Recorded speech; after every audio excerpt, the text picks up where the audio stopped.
আসসালামু আলাইকুম রহমতুল্লাহ। আমি হাসান, স্বাগত আজকের ক্লাসে। তো আমার প্রিয় শিক্ষার্থীরা, দেখো আমি ভয়েসের উপরে আর একটি ক্লাস নিয়ে তোমাদের সামনে উপস্থিত হয়েছি। তো আজকের ক্লাসে আমরা দেখব যে পাস্ট টেন্স ভিত্তিক অ্যাসার্টিভ সেন্টেন্স যেগুলো রয়েছে সেগুলোর আমরা এখানে ব্যবহার সম্পর্কে জানবো। আমরা অ্যাক্টিভ থেকে প্যাসিভ করার ব্যবহার সম্পর্কে জানবো স্ট্রাকচার সহকারে। তো দেখো পাস্ট ইনডিফিনিট টেন্সে এখানে কি বলছে। পাস্ট ইনডিফিনিট টেন্সে বলছে স্ট্রাকচারটা হচ্ছে অ্যাক্টিভ থেকে প্যাসিভে যাওয়ার স্ট্রাকচারটা হচ্ছে object a subject from. Object a subject from আমরা ব্যবহার করব। তারপর পার্সন অনুযায়ী সাহায্যকারী ভার ওয়াজ অথবা ওয়ার বসবে। পার্সন অনুযায়ী সাহায্যকারী ভার ওয়াজ অথবা ওয়ার বসবে। মূল ভার্বের পাস্ট পার্টিসিপল ফর্ম বসবে। মূল ভার্বের কি বসবে? পাস্ট পার্টিসিপল ফর্ম বসবে। বাই প্রিপজিশন বসবে। সাবজেক্টের অবজেক্ট গ্রুপ বসবে। তাহলে আমরা পাস্ট ইনডিফিনিট টেন্সের অ্যাসার্টিভ সেন্টেন্সকে আমরা যখন অ্যাক্টিভ থেকে প্যাসিভে করব তখন অবজেক্টকে সাবজেক্ট করতে হবে। পার্সন অনুযায়ী সাহায্যকারী ভার্ব ওয়াজ ওয়্যার, মূল ভার্বের পাস্ট পার্টিসিপল, বাই প্রিপজিশন, সাবজেক্টের অ্যাক্টিভ ভয়েসের সাবজেক্টের অবজেক্ট গ্রুপ ব্যবহার করব। একটা উদাহরণ দেখি। I killed a bird. I killed a but আমাদের কি দেখে বুঝবো আমরা যেটা পাস্ট ইনডিফিনিট টেন্স আছে? মূল ভার্ব থেকে। কি দেখে বুঝবো?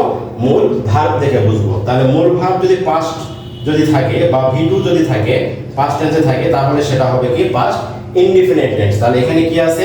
কিল্ড আছে। তাহলে এটা হচ্ছে পাস্ট ইনডিফিনিট টেন্স। তাই এটা কি করব আমরা এখন? অবজেক্ট এ বার্ড আছে, এই বার্ডটাকে আমরা প্যাসিভ ভয়েসে সাবজেক্ট হিসেবে ব্যবহার করব। A bird. তারপরে পার্সন অনুযায়ী এখানে আমরা ব্যবহার করছি ওয়াজ। তাহলে ওয়াজ হলো। তারপরে মূল ভার্বের পাস্ট পার্টিসিপল, কিল্ডের পাস্ট পার্টিসিপল কিল্ড। তারপরে আমরা স্ট্রাকচার অনুযায়ী এখানে বাই প্রিপজিশন ব্যবহার করছি। স্ট্রাকচার অনুযায়ী আমরা সাবজেক্ট আই আছে, আয়ের অবজেক্ট আমরা এখানে মি ব্যবহার করছি। তাহলে এখানে কি হলো? I killed a bird. এর প্যাসিভ ফর্ম কি হবে? A killed was a bird was killed. A bird was killed by me. A bird was killed by me. এখানে আমরা সাবজেক্টকে অবজেক্টকে সাবজেক্ট করছি। পার্সন অনুযায়ী সাহায্যকারী ভার্ব ওয়াজ ওয়্যার ব্যবহার করছি। এখানে মূল ভার্বের পাস্ট পার্টিসিপল বাই প্রিপজিশন ব্যবহার করছি। সাবজেক্টের অবজেক্ট ব্যবহার করছি। এরপরে দেখো পাস্ট কন্টিনিউয়াস। পাস্ট কন্টিনিউয়াস টেন্সে আমরা অ্যাক্টিভ থেকে প্যাসিভে যাওয়ার স্ট্রাকচারটা কি? অবজেক্টের সাবজেক্ট ফর্ম। অবজেক্টের সাবজেক্ট ফর্ম পার্সন অনুযায়ী ওয়াজ বিং অথবা ওয়্যার বিং, এই দুটো সাহায্যকারী ভার্বের মধ্যে যে কোনো একটা ব্যবহার করব। মূল ভার্বের পাস্ট পার্টিসিপল, তারপরে বাই প্রিপজিশন, সাবজেক্টের অবজেক্ট গ্রুপ বসে। তাহলে পাস্ট কন্টিনিউয়াস টেন্সের সেন্টেন্সকে আমরা যখন অ্যাক্টিভ থেকে যখন প্যাসিভে যাব তখন কি করতে হবে? স্ট্রাকচারটা কি? অবজেক্টকে সাবজেক্ট করতে হবে। পার্সন অনুযায়ী সাহায্যকারী ভার্ব ওয়াজ বিং অথবা ওয়্যার বিং বসে, মূল ভার্বের পাস্ট পার্টিসিপল বসে, বাই প্রিপজিশন বসে এবং সাবজেক্টের অবজেক্ট বসে। একটা উদাহরণ দেখি এখানে। আই ওয়াজ রিডিং এ বুক। এখানে ওয়াজ এবং ভার্বের সাথে আইএনজি যোগ। আমি বলছি যে কন্টিনিউয়াস টেন্সে সর্বদা মূল ভার্বের সাথে আইএনজি যোগ থাকে। তাহলে এই বাক্যটাকে যখন আমরা প্যাসিভ করব, আমাদের মূল কাজটা কি? প্রথম কাজটা কি? অবজেক্টকে সাবজেক্ট করা। অবজেক্টকে সাবজেক্ট করা। তাহলে এখানে অবজেক্ট কি রয়েছে? এখানে অবজেক্ট এ বুক। অবজেক্ট কি আছে? এ বুক আছে। এটাকে আমরা প্যাসিভে সাবজেক্ট করে দিলাম, এ বুক। তারপরে পার্সন অনুযায়ী যেহেতু এখানে সিঙ্গুলার, এ বুক বলছে, যার কারণে আমরা এখানে ওয়াজ এই সাহায্যকারী ভার্বে আমরা ব্যবহার করছি। তারপরে আমি প্রেজেন্ট কন্টিনিউয়াস টেন্সের সময় বলছিলাম যে ভার্বের সাথে আইএনজি থাকলে সে আইএনজিটাকে সরানোর জন্য আমরা কি করব? বি বিং ব্যবহার করব। বির সাথে এই আইএনজিটাকে যুক্ত করে দেব। তাছাড়া আমরা মূল ভার্বের পাস্ট পার্টিসিপল করতে পারবো না। তারপরে এখানে ওয়াজ বিং হয়ে গেল। মূল ভার্বের পাস্ট পার্টিসিপল, রিডের পাস্ট পার্টিসিপল রিড নিজে। এখানে বাই প্রিপজিশন, আয়ের অবজেক্ট আমরা এখানে কি ব্যবহার করছি? মি ব্যবহার করছি। তাহলে এখানে কি দাঁড়ালো? A book was being read by me.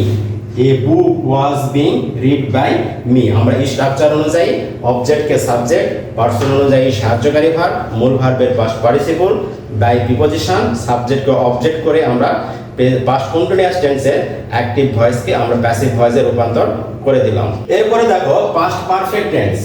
Past perfect tense. Past perfect টেন্সে অ্যাক্টিভ ভয়েসকে প্যাসিভ ভয়েস করার সময় আমরা কি স্ট্রাকচার সেটা আগে দেখব। অবজেক্টকে সাবজেক্ট, তারপরে পার্সন অনুযায়ী সাহায্যকারী ভার্ব হ্যাড বিন। আমরা জানি যে পাস্ট পারফেক্ট টেন্সের একটাই সাহায্যকারী ভার্ব, সেটা হচ্ছে হ্যাড। প্যাসিভ করার সময় সেখানে হ্যাড বিন হয়ে যাবে। মূল ভার্বে পাস্ট পার্টিসিপল ফর্ম বসে। মূল ভার্বে কি বসে? পাস্ট পার্টিসিপল ফর্ম বসে, বাই প্রিপজিশন বসে, তারপরে সাবজেক্টের অবজেক্ট রূপ বসে, সাবজেক্টের অবজেক্ট রূপ বসে। তাহলে এখানে পাস্ট পারফেক্ট টেন্সের অ্যাক্টিভ ভয়েসকে প্যাসিভে রূপান্তর করার সময় স্ট্রাকচারটা কি হলো?